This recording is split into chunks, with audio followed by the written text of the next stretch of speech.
The drama that I'm about to tell you about, coming out of Hueyatlaco, Mexico, decades ago, might be the biggest cover-up in the history of archaeology. You know, people like to talk about the age of the pyramids, the water erosion at the Sphinx, and listen, all those things are very interesting to me. I'm 100% on board with the idea that something is missing from the stories in those parts of the world. However, the cover-up at Hueyatlaco is a proven cover-up. Like, they got caught doing it. Men with guns showed up to the site and forced geologists to abandon the project. One of the best artifacts ever recovered in the Americas, possibly even the world, just goes missing. Still to this day, no one knows where it's at. It's well documented, but unfortunately, not that many people know about it. The cover-up worked until, not to toot my own horn, but I've had several pieces of content go viral on this over the last few years. And please, let me just first say, I did not lay the groundwork for this. I just told the story in a way that intrigued people, I guess. And that's what we're going to do today. We're doing a deep dive on the cover-up at Hueyatlaco. This testimony that I'm dropping here on the screen was left in the comments section of one of my most viral videos on this. It reads, "I was a junior archaeologist on that dig. It was more than a cover-up. We were arrested and run out of the country. All or almost all of our evidence was stolen, including break-ins at our offices and homes before we returned to the U.S. This is a true story that should not be forgotten." The discoveries that was coming out of Hueyatlaco could rewrite history. Some of the artifacts were dated to be so old that it challenges every single paradigm we have about the history of migrations to the Americas, and really the age of humanity in the Americas itself. When did people come to the Americas? I was in Mexico several years ago when I first read about this, and I happened to be in the area and actually went and found some of these sites in a place near Puebla, Mexico. So some of the footage you're going to see in this video comes from me actually on scene, interviewing locals that actually remembered some of the archaeologists that we're going to talk about in this video. If I ever do venture into the realm of speculation, I'm going to let you know, but I'm really just sticking to the facts. I'm just going to tell you the story of what happened because it is documented. Let's get to it. I've been giving you way too much of a preface for the cover-up at Hueyatlaco. So, 1959 was a big year for archaeology. In that year in Africa, they found a hominid skull that was dated to over 2 million years. It was the biggest headline-grabbing thing of the decade for archaeology. But that same year, in a remote site in Mexico, Puebla, Mexico, a young amateur archaeologist named Juan Armento Camacho found a bone, a very fossilized old bone that appeared to have scratchings in it. And upon closer examination, it was actually artwork of a hunting scene. After consulting with some professional archaeologists and geologists, it was quickly revealed that this was done on something called green bone, which means it would have happened soon after the death. That means, since this was fossilized, that this was at least 10,000 years old. And that was a big deal at the time. And that's just at least 10,000 years old. At the time, the prevailing belief was that people didn't really get to the Americas until about 12,000 years ago. Clovis first was still the major idea of how people got to the Americas. And even then, it was, for whatever reason, they were still only saying 12,000 years. We know now that's not true. People have been in the Americas for at least 22,000 years, and then what you're going to find out later in this video, possibly way longer. So this artifact, it was even displayed at the Smithsonian. It was in major magazine publications. They didn't exactly try to hide it right away. And then it vanished. And still to this day, nobody knows where this is. Fast forward to the 1960s, and there's a prestigious archaeologist that worked at the Denver Museum named Dr. Hannah Marie Wormington, and she took an interest in Hueyatlaco because it just kept finding more and more of these Ice Age bones, these animals that were beyond extinct, and she assigned a promising young archaeologist named Cynthia Irwin Williams to go down there and lead excavations at the site. The Smithsonian even came on board. The U.S. Geological Survey was involved. This was a huge effort, and people were really excited about what they were going to find. So the dig started to reveal stratified layers, pretty typical in archaeology. The layers below volcanic ash, which is important because you can get a date on volcanic ash apparently. I'm not a geologist. That is what they were using to date these artifacts that we're going to talk about. So below the volcanic ash, they found finely sharpened tools, and this was all along the remains of some extinct animals. Then Cynthia started digging deeper. In a lower bed I, that you'll see here on the screen right here, even older artifacts started to emerge. So now they just needed to date the ash. There was a geologist named Hal Malday that got involved that started doing the dating for the ash that was above these artifact layers. And the date came back to 22,000 years old. That was a big no-no. These days, it's not a big no-no. We know that people were here 22,000 years ago. But back then, that was a big no-no. Clovis first was the paradigm that everyone had to agree to. And if you didn't agree to it, there was a lot of drama coming your way. Little did they know that 22,000 years was going to be the least of their worries. Stick with me. I gotta lay out the foundation for this before I can tell you about the actual cover-up. So that meant that the tools beneath that layer were even way older than that. That's just the ash above. And already this is way outside the lines of what was accepted. Word started leaking about this, and then all chaos breaks loose. Workers were arrested, artifacts confiscated, never seen again. And although many archaeologists did back her up, still, this was just a big drama that was hanging over her head for the rest of her career. All of her future plans at Huehuetlacco destroyed. Here's a clip from a documentary that's really hard to find online. I believe the name is Huehuetlacco, the archaeological enigma that changed history. Check this out. The scientific authorities sent some men with pistols to try to scare the workers at the field. And there were about 60 workers. But 3 of them accepted that the fossils were planted. And only these 3 people who signed the paper and saying, yes, we planted, and the scientists planted the fossils. The other 50 and more workers never accepted. They were very honest. This goes back to the logistics of planting. These sites were all very hard sediments. They were not dirt like you usually see archaeologists digging in your science films. This was almost like paleontology or geology in the sense that the material, if it wasn't rock, it was almost rock. They had to use picks and chisels rather than the trowel, which is the standard archaeological tool. Consider a sidewalk. And you're trying to tell an archaeologist, or you're trying to convince an archaeologist that something in that sidewalk has been planted.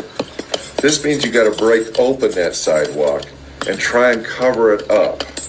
And so that the archaeologist believes that what they're coming upon is something that hasn't seen the light of day for as long as it's been buried. Having worked down there last year and experienced the density and the hardness of the sediments, both the Mexican archaeologists and myself agreed there's just no way you could plant artifacts in this material and hope to get away with it. Fast forward a decade in the 1970s and things got even more interesting. Geologist Barney Szabo and Virginia Steen McIntyre returned with new dating methods. This time they're using uranium series dating. And the results, the ash above the layers of artifacts was now coming back between 250,000 and 800,000 years old. And that's a wide range, but at minimum, according to their dating methods, 250,000 years old. That's the layer above the artifacts. If that's true, that just changes everything. That changes more than what we know about the Americas. That changes what we know about the world, humanity. But that day, nah, that's completely unacceptable to the establishment. Virginia's funding was cut. She reported being harassed, and eventually she lost work over this, all for just reporting the data that came back. 3 decades later, in 2001, there was a geologist named Marshall Payne, and he decided to try a clever test. That way no one was going to get in trouble for just reporting the data. Check this out. He sent samples of the ash to 2 different independent experts using even newer dating methods. He sent them to Ray Donelick, who had the fission track dating, and then a guy named Ken Farley, who used uranium, thorium, helium dating. All of this was even new dating methods, and none of them knew exactly what this was for, and they also didn't know about each other's work. It was kind of like a blind test. No one was going to get in trouble for this. And the results came back. The fission track dating came back to 250,000 years. The uranium, thorium, helium dating, 400,000 to 500,000 years. Pretty wide ranges there, but the point is very, very, very old. Years later, another dig would happen and 2 critical questions would be sparked. Were beds C and E actually older than the Huehuetlacco ash? Or could their position and the artifacts within them be explained by flooding and erosion? The second question revolves around Bed I. Nobody disputed that Bed I was indeed older than the Weyatlaco ash. The only real question was,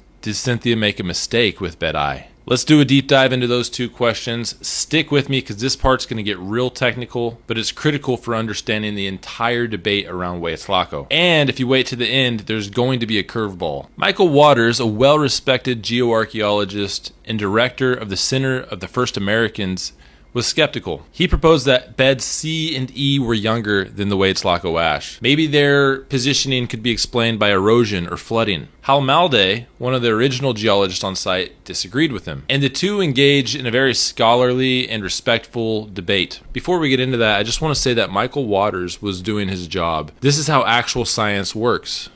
There's nothing wrong with being skeptical of these incredible claims of humans being in the Americas for 250,000 years. He's not a part of the cover-up that I was talking about, where the literal men with guns that showed up to the site. That is not how science works. So decades later, Michael Waters comes along and offers his critique to this. There was a geologist named Bob McKinney that had worked for a lot of gas and oil companies, and he got involved in this. He analyzed sections of the site to determine whether erosion might explain how the artifacts ended up where they were. Here's a short clip from Bob right here, and then we're going to get into the debate between Hal Malday and Michael Waters. We have traced that zone from underneath the overlying tuff bed, which is a very good identifying marker, all the way back around the front of the area that's being benched right now, up to a trench that goes back underneath it, and we've followed this bed the entire way, and it is not interrupted, not incised by anything. Therefore, the strata that contain the bifacial tools and together with the bones has not been disturbed at all. The important point here is that the section that we examined is the section in which the fossils were found. It was not eroded, it was not redeposited. Those samples are right, those tools and everything else are right where they started. So Michael Waters believed that he had evidence that contradicted this. And I'm going to show you a clip right now of him explaining why beds C and E actually might be under the ash due to flooding. Remember, this has nothing to do with bed I yet. Everyone agrees bed I is definitely older than the Weyatlaco ash. We're going to get to that in a moment. Full disclaimer, I'm making some cuts here for the sake of time. This is like a 30-minute debate between Michael Waters and Hal Malday. I'm linking the full documentary that's just uploaded to YouTube. It's kind of uploaded in low quality, but it is good, and I encourage everybody to go watch it, including the full debate. But I'm going to try to highlight some of the main points in some clips. So what we did is we excavated a trench, my Mexican colleagues and myself, which would expose this area right in here, which would be one wall of Cynthia Irwin Williams's excavations. And then in addition to that, we excavated another trench going this direction to find again the other side wall of our excavations, and we did find the end of our excavations, which had been taking place out in this region right here. And then we extended that trench up the hill to where it intersected and came into contact with the Weyatlaco ash. This way we could then examine the layering, which we call stratigraphy, from the Weyatlaco ash all the way down through the profile in this trench and out into Cynthia's excavation area. You know, this is just a better photograph of this, showing the structure that's in that, floodplain vertisol, but you can clearly see the erosional contact coming up like this. And geologically, you have to evaluate this to determine whether you have an erosional contact there, separating them, meaning this is older and this is younger, or is there some sort of relationship here where this is grading into that? And as I say, in 73, they thought this was grading into that, but I think you can very clearly see in this photo that this is a very sharp contact with clay on this side and sands on that side. This is a photograph made by Roald Fixell in 1973. Mike Waters, in an interview that he gave a couple of years ago, discussed what he calls a drying phenomenon. He would draw the unconformity from this contact, and he would take it up to the ground surface. That's the way he kind of pointed it out in his interview on video. Waters looks at this contact here at the base of the channel, and extends it up into thin air and makes it unconformable against the higher deposits, including the Hueyatlaco ash and the higher units. These channel deposits, 2 meters thick, were topped out or capped out by subsequent material which accumulated first on the stream bank here as in an area which I call a levee, and which spilled to the south as finer and finer material in a floodplain, which makes the levee and the floodplain continuous as the latest member of the channel fill here, and also places all of this material below the Hueyatlaco ash. Now's where things get interesting. Clearly there's a debate about beds C and E here, and whether flooding and erosion can explain why they're under the Hueyatlaco ash, why the artifacts ended up under the Hueyatlaco ash. Well, to help settle it, a new dating method was introduced, diatom analysis. This is a very unusual dating method, and it studies diatoms, these tiny algae with glass-like shells, and when they die, their shells sink and become trapped in sediment layers. And different diatom species have lived during different times. So you can find the remains of extinct diatom and get a pretty good idea of the age. And what they found in this study that I'm about to show you in another clip even puzzled the skeptics. An artifact is dropped on the ground near the edge of a stream. The water level rises, surrounding the artifact with living diatoms. When the diatoms die, they sink to the bottom and become part of the sediment. Over time, the sediment builds and covers the artifact.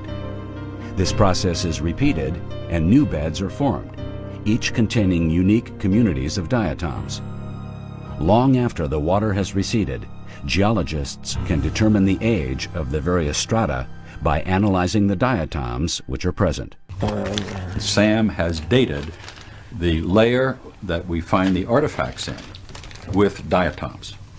To get a good date based on diatoms, a person who studies algae or microorganisms would need to find several of these microorganisms in the sediments. Okay, so what that means is that in the identification process, you are able to relate that to the age of the sediment that you find them in. You're saying that the diatoms that you ended up testing were taken from the exact place that the artifacts were found. Right, that's correct, yeah, no question. That would indicate to me that the artifacts found at the Hueyatlaco archaeological site are over 80,000 years old. The biggest question that needs to be resolved as well is this, the diatom evidence. Yeah. Because Sam Van Landingham, who I've never met, has examined the diatom assemblages from, below the unconformity and also above the unconformity. Yeah. And he finds no difference between the diatoms here and the diatoms over here. Yep. So according to the diatom science, the diatoms found in bed C and E were at least 80,000 years old. At least. That's just when they went extinct. Could be possibly way older. So now you have the dating of the Hueyatlaco ash with 3 different dating methods showing 100,000, 250,000 plus years old. And then the sugar on top is the diatom science. As for bed I, no one disputes that this is older than the Hueyatlaco ash. But did Cynthia make a mistake? Remember, bed I is completely separate from bed C and E. If a mistake was made by Cynthia Irwin Williams in bed I, you still have to explain the diatom that we just heard about, the 80,000 at minimum date of these diatoms that had been died out for 80,000 years that were found in beds E and C where the artifacts were found. To summarize the argument between Michael Waters and Hal Malday on whether a mistake was made in bed I by Cynthia Irwin Williams, basically Michael, after reviewing some of her notes, noticed that there might have been some sloppy work at some times. You'd see different beds were crossed out and replaced with another one. And his main reason, other than kind of the sloppy work in there as to why there had to have been a mistake made, is that these are just too old. This doesn't make sense. Artifacts, 250,000 years minimum.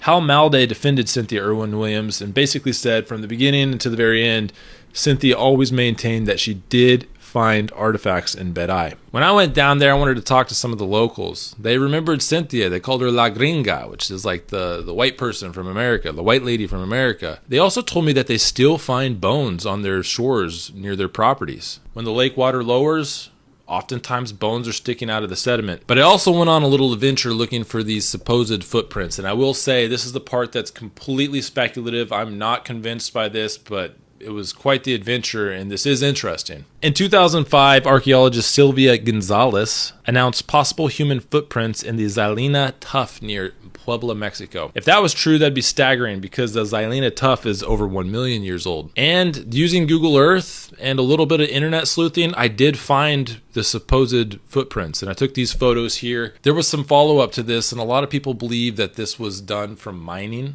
and that this was pick marks from modern quarrying. So it could just be a misidentification, but at one point, and some of these photos are interesting, at one point people were thinking these were footprints. This isn't the only site in the Americas that exceeds some of the accepted dates. In Brazil, there's rock art. This is at Serra de Capivara National Park. I really want to go there. It's on my list. Also in San Diego in 1992, archaeologists discovered a mastodon bone that had been broken in a way which seemed to indicate that someone was extracting marrow from it. This became controversial because it was dated to 130,000 years old. And then one of the most recently accepted finds is the 22,000-year-old footprints at White Sands, New Mexico. As for Hueyatlaco, the only way to find out what happened there is another independent excavation. Unfortunately, there doesn't seem to be that much interest in going back there. Of course, this takes a lot of time, money, effort, people, but pretty big discovery. You think that funding would be lining up to go do another excavation at that site. Y'all can tell me what you think in the comments. I'm sticking to the story on this one because this is a proven cover-up.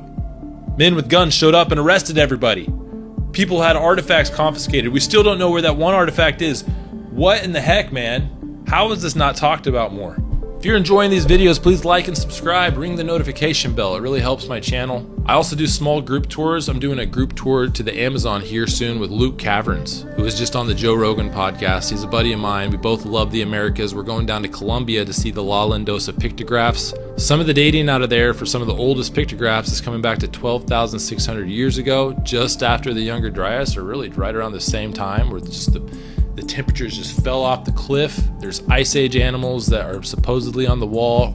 It's an amazing site. I'll have all the information, the itinerary, the booking page linked in the bio. I hope you can join us. I also got my book here, Enigmatic North America, Legends, Oddities, Controversial History.